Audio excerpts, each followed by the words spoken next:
Well, let's go to the public inquiry on foreign interference now, where Bill Blair testified today. Blair is currently the defense minister, but the questions asked of him has to do with his time as the public safety minister. Back in 2021, CSIS wanted Blair to sign a surveillance warrant. The inquiry was not told who that warrant pertained to, but media reports have said it was to survey Ontario Liberal MP Michael Chan, an individual who sat in provincial parliament and who had twice been a cabinet minister in 2 Ontario Liberal governments. It's that political connection that Blair was asked about, lawyers and the inquiry trying to understand why it took 54 days to get that warrant signed, when usually it would take about a week. It was news to me. I'll just simply say that there was any concern, because at no time did the director of CSIS or any of its senior leadership team or the deputy minister or my chief of staff ever suggest to me that there was any issue with respect to bringing that warrant before me on your day 54. Well, let's talk about this. Robert Fife is the Ottawa bureau chief for the Globe and Mail. Joël-Denis Bellavance is the Ottawa bureau chief for La Presse, and Catherine Lévesque is a parliamentary reporter for the National Post. Hello to the three of you. Hi. Thanks for having us. Hello, Michael. So let's talk a bit more about Bill Blair, because his testimony today doesn't really clarify for us what happened in this 54-day period. Of course, there is the suggestion that the warrant was delayed for political considerations. How concerned should Canadians be that perhaps, and this is just perhaps because we don't know 100%, that politics played a role in a matter of national security? Well, I think it's one that we should take very, very seriously. Normally what happens when a CSIS electronic surveillance warrant needs authorization, it normally takes between 4 to 10 days for a minister to approve it, and it goes off to the federal court. The fact that it sat there for 54 days should be of great concern to Canadians, because the target of that was Michael Chan, a former Ontario Liberal cabinet minister, a very key player in the Chinese-Canadian community for the Liberal Party in the Greater Toronto area. He's an organizer, he's a fundraiser. That the fact that not only that the CSIS was targeting him because of really serious concerns about national security and his involvement with the state of China, but there was also on that is what is called a list of people who could be, when these warrants are sent, there's a list of people who could be picked up on the conversations. Mm-hmm, mm-hmm. One would presume that that would be some parliamentarians, potentially some cabinet ministers, or other important Liberal Party officials that would have been potentially picked up if once they began to bug and surveil Mr. Chan. That it sat there for 54 days is shocking. And the former CSIS director, Dick Fadden, said that he's never heard of anything like that. And also the fact that Mr. Blair's chief of staff, Zita Estrabos, who used to work in the Prime Minister's office and personally knew Mr. Chan when she worked for Premier Kathleen Wynne in Toronto, was involved in that CSIS warrant. Other CSIS officials who prepared this sort of stuff said she should have recused herself, because she knew him personally. Like, you cannot be involved with the target of a CSIS warrant. So I think it's a really serious issue. I don't think we've got any answers from Mr. Blair, who is very, very good at testifying. He's a former cop. Yep. He's had criminal lawyers go at him. So they didn't really touch him today. He never answered anything.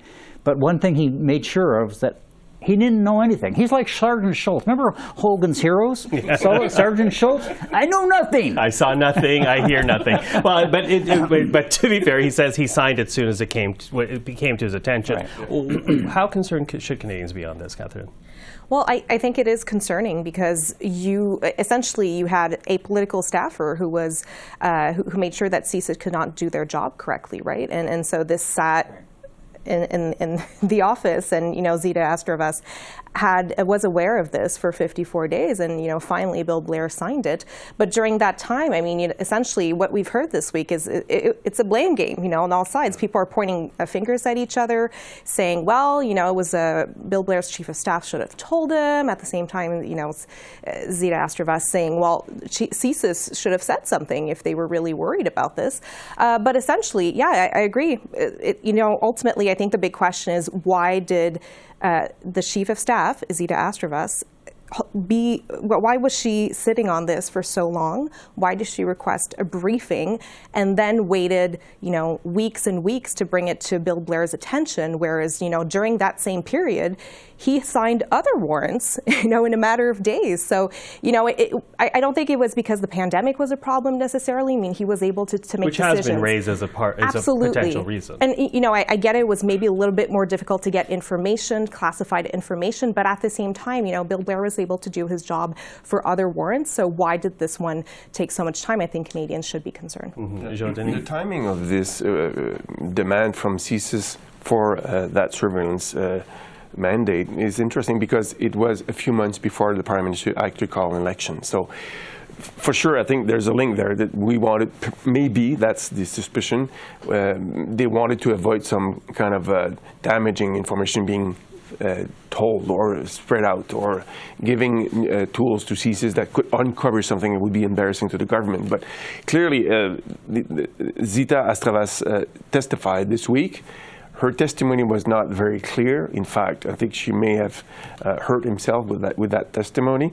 And I'm looking forward to seeing what the commissioner will say about this whole affair in her final report. She will have to make a statement about that very nature of exchange of information, but also how fast the political leaders, the political masters, acquiesce to demands from CSIS in terms of those mandates. So it's going to be interesting to see her conclusions. That's going to be one of the key elements of her final report, I believe. Yeah, and of course, because we don't have clarity, there's these still questions: the relationship, the timing. Yep. And that's something that we got no clarity on today. So we're going to keep watching that. But I want to pick up on a point that Catherine did mention, Bob, because that is part of the argument that, this was 2021. We were just coming out of the pandemic. The vaccines were just getting rolled out. There were the support payments for individual Canadians and businesses. Does that factor into what we are seeing here, the fact that perhaps it makes it more understandable if they were so overwhelmed with the pandemic that this sat on someone's desk for 54 days? No, absolutely not. To Catherine's point, the minister approved 2 other warrants within a 4 to 10-day period of time. This is, and you have to understand that CSIS warrants have to be taken very, very seriously. They are highly sensitive and very intrusive. They allow people to break into your house, to plant bugs in your house, on your computers, in your cars, to intercept your mail. These are, and they not only need the minister's approval, they need the approval of a federal court. So this is the sort of stuff that has to be taken very, very seriously because it involves a threat to the security of this country. The fact that this sat there for 54 days is unconscionable, and we still do not have an explanation for why that happened. We do know that Zita was asking questions about CSIS. Who's on the list? She was asking questions about, we don't know who's on the list. We don't know whether it's cabinet ministers. She got a briefing on it. We know after that briefing, CSIS sent a note to the CSIS director saying, we're concerned here that this might not get approved. So there is a lot of stuff that needs to be uncovered. One assumes that the Commission knows a lot more about this than we do, because these warrants are really highly secret. And who are the targets, who were involved, we don't know that. And she probably has the name of the people on the list. She would have the name of the people. So that's she would have seen the warrant, for sure. Yeah. Okay, so we'll follow that and note the fact that the public portion of the hearings, they end next Wednesday. The Prime Minister is scheduled to appear on the last day. We'll be watching it. This has to be quick, but I do want to ask while you're here, going into this long weekend, pharmacare. is passed by the Senate. It has now received royal assent. Does that possibly move up the timeline for an election? Again, October 2025 should be the date. Nobody believes that's going to be the date. But does the fact that pharmacare is passed move the agenda forward? Well, everybody's talking about, is this government going to prorogue? And if they're going to prorogue, does that mean they're trying to avoid an election, or does it also mean that Mr. Trudeau is going to take a walk and announce he's going to resign? There's something very funny going on. We all acknowledge this. There's something. Everyone's talking about it. Like, right. I mean, you go out. I mean, the government doesn't seem to be doing anything, and even MPs don't know what the hell is going on here. Liberal MPs. So I don't know. We'll have a better idea after the Prime Minister testifies on Tuesday. Or Wednesday, rather. Yeah. I think we're going to see something happening fairly quickly after that, whether it's an election, whether it's prorogation, whether it's a big cabinet shuffle. I don't know, but I don't know. I smell something. Okay. You too? I've heard the three things that Bob just mentioned: a cabinet shuffle, prorogation possibility, Mr. Trudeau resign. That's still up in the air. I don't believe it will happen for Mr. Trudeau. I think he will fight the next election. He made that clear.